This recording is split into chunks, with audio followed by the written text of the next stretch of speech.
মেয়েদেরকে যেন স্পেশালি বলি যে তুমি স্বাবলম্বী হও, স্ট্রং হও। এই লার্নিংটা যেন আমরা অবশ্যই মা হয়ে সন্তানদেরকে দিতে পারি। একদম চুল পেকে গেছে আমার বাবার বয়সে অনেকেও, তাদেরকে আমি মাইকে নিয়ে বলতে শুনেছি যে অনেক ছোটবেলা থেকে আমি আপনার ছবি দেখি। আমরা যে নায়িকাকে দেখে বড় হই, যে নায়িকার সাজ দেখে আমরা বড় হই, সেই নায়িকাটা কিন্তু আমাদের মা। আমরা প্রত্যেকটা মা সকালে উঠে বিশেষ করে মেয়েদেরকে যেন স্পেশালি বলি যে তুমি স্বাবলম্বী হও, স্ট্রং হও এবং সামনে তোমার সবসময় বিপদ থাকবে। পুরান ঢাকা হচ্ছে আমাদের একটা অন্তরের জায়গা। যখনই মাঝরাতে ম্যাক্সিমাম আমরা যারা ঢাকার মাঝখানে থাকি, অর্থাৎ গুলশান, বনানী, উত্তরা, ধানমন্ডি, তারা সকলেই যখন মাঝরাতে ক্রেভিং হয় আমরা কিন্তু পুরান ঢাকায় চলে আসি। পুরান ঢাকাটা হচ্ছে আমাদের ঢাকার অরিজিন, যেখানে আমাদের সেই ঐতিহ্যগুলো খুঁজে পাওয়া যায়, যেটা কিন্তু নতুন ঢাকায় একদমই বিলুপ্ত। সো পুরান ঢাকায় যারা আছেন তাদের সকলকে আমার অন্তরের শুভেচ্ছা, শুভকামনা। আপনাদের ভালোবাসার মানুষ আমি অপু বিশ্বাস। আমি কাজ করেছি এখানে, অনেকেই ছোটবেলা থেকে আমার সিনেমা দেখেন, হয়তো এই কথাটা আপনারাই বলতেন, আমি আজকে মাইকে বলছি। কারণ যখনই কাউকে মাইক দেওয়া হয় তখন তারা প্রথমেই বলে অনেক ছোটবেলা থেকে ছবি দেখতাম।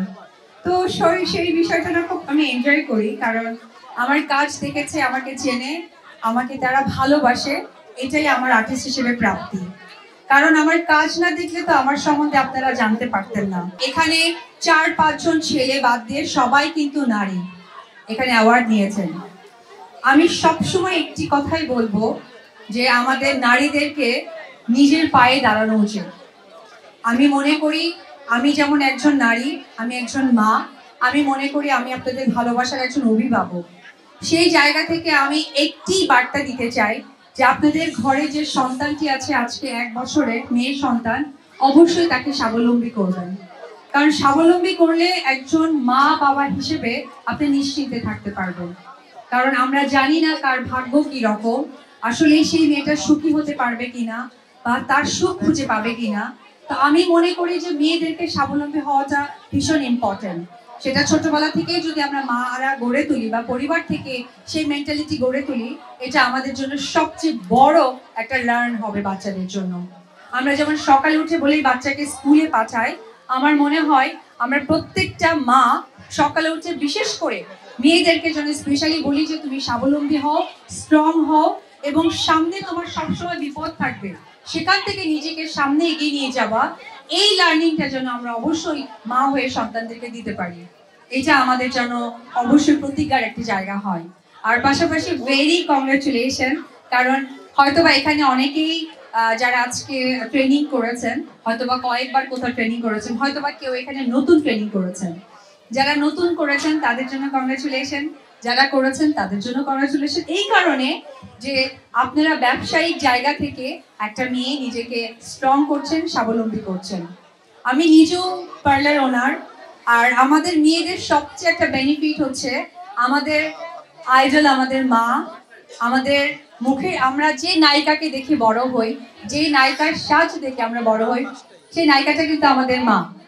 যখন আমরা ছোটবেলায় দেখি মা লিপস্টিক দেয়, খুব সুন্দর করে শাড়ি পরে, সালোয়ার কামিজ পরে এবং খুব সুন্দর গুছিয়ে অর্নামেন্টস পরে, তখন থেকে কিন্তু একটা মেয়ে তার শিক্ষা নিয়ে নেয়। এবং আমি যদি ভুল না করি এখানে প্রত্যেকটা মেয়েই তার মার লিপস্টিক ব্যবহার করেছে, ছোটবেলায় শাড়ি পরার ঘুম পড়লে মার শাড়ি পরেছে। সো এটা মেয়েদের জন্য অনেক বড় একটা শিক্ষা মার কাছ থেকে। আজকে সেই সাজ হয়েছে সবচেয়ে বড় ব্যবসা মাধ্যম। আজকে অনলাইন অফলাইনের সব জায়গায় কিন্তু এই পার্লার বিজনেস বা মেকআপ বিজনেসটা অনেক বেশি চলছে। আজকাল তো ভাইরালের জায়গা, একটু ভাইরাল হতে পারলেই সেখানে কিন্তু বিজনেস আরো বেড়ে যায়।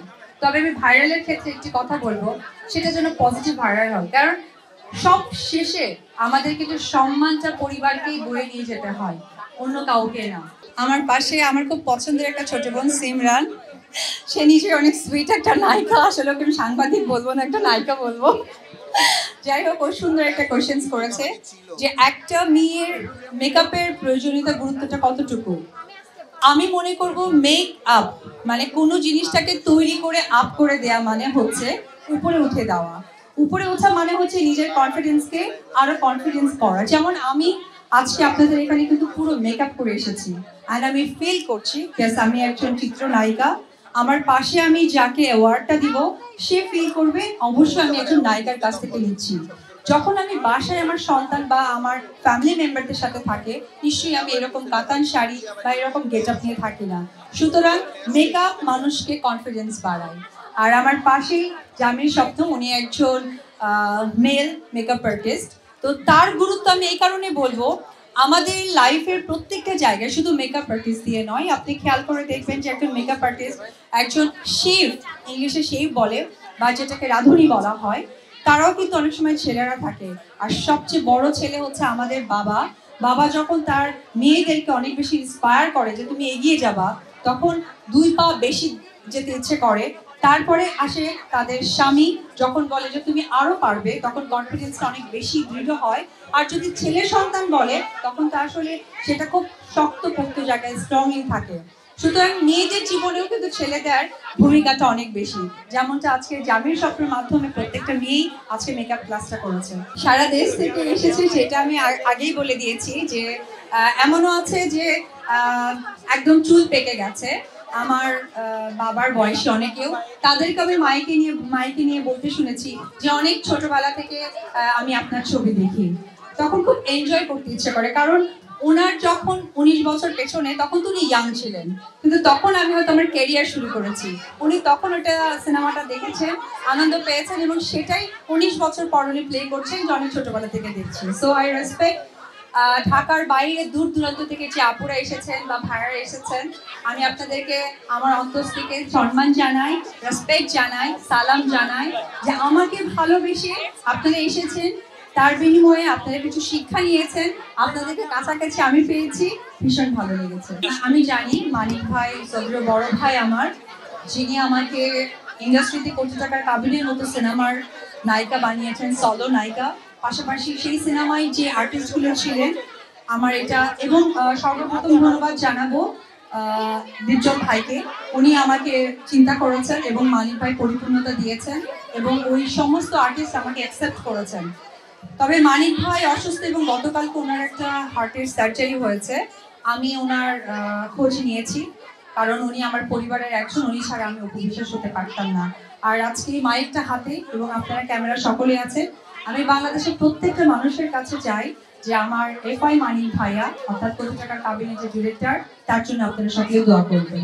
এই ধরনের প্রোগ্রামগুলোকে আমি বরাবরই সাধুবাদ জানাই এবং বেশি বেশি করতে চাই। এই কারণে মেয়েদেরকে বাইরে আসতে হবে, কারণ এখানে অনেক মেয়েরা আছেন যারা পরিবারকে বুঝিয়ে আসতে পেরেছেন, এরকম অনেক পরিবারের মেয়েরা আছেন যারা এখনো বোঝাতে পারছেন না।